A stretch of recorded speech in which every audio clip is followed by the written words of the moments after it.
My boyfriend accused me of trying to buy his family's love with constant gestures, then demanded I tone it down. Turns out his real problem wasn't my thoughtfulness, it was that he wanted out. We'd been together for 3.5 years. I'm half Japanese, raised with the idea that small, consistent acts of care show respect and gratitude. So when we started doing weekly Sunday dinners at his parents' house, I naturally brought something each time.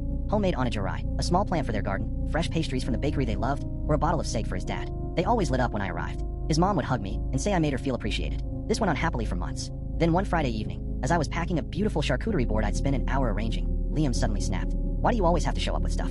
It makes my parents feel like they're not good enough hosts. You're imposing your culture on everyone, and it's getting weird. I was stunned. I tried explaining it was just my way of saying thank you, something I'd done with his friends, and even his co-workers at barbecues. He got angrier, claiming his family had been complaining behind my back, and that I was making him look bad. He told me not to bring anything that night, and to just act normal for once. I ended up staying home. He went alone. Later that evening his mom texted me saying she hoped everything was okay, and that she missed my sunshine energy at dinner. Something felt off. The next week, Liam gave me the cold shoulder and said his parents didn't want me coming over anymore unless I apologized for making everything about me.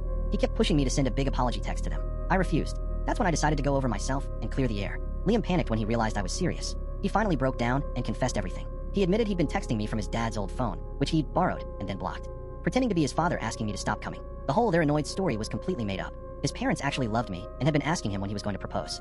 But Liam had changed his mind. He said he felt trapped and wanted to be single again, travel, party, and date around while he was still in his 20s. He didn't have the guts to break up with me directly because our families were close and everyone expected us to get engaged soon. His brilliant plan was to create fake drama with his parents so I'd feel insecure, apologize, and eventually agree to an open relationship while pretending we were just having family issues. He even told me, I thought if I made you feel like the problem, you'd try harder to fix it and I could slowly pull away. I stared at him for a long second, then started laughing. Not the hurt kind, the relieved kind. I told him I wasn't interested in fixing anything anymore. While he begged and cried about how he didn't mean it and we could still make it work, I packed a bag and left for my sister's place that same night. A few days later, I went to his parents' house alone. They were shocked and heartbroken when I told them what happened. His mom cried and hugged me, saying they'd never complained once. His dad admitted he'd noticed Liam acting distant lately, but had no idea it was this bad. They told me I was still family, and I'm welcome for dinner anytime, without their son. It hurts losing someone I thought I'd build a life with.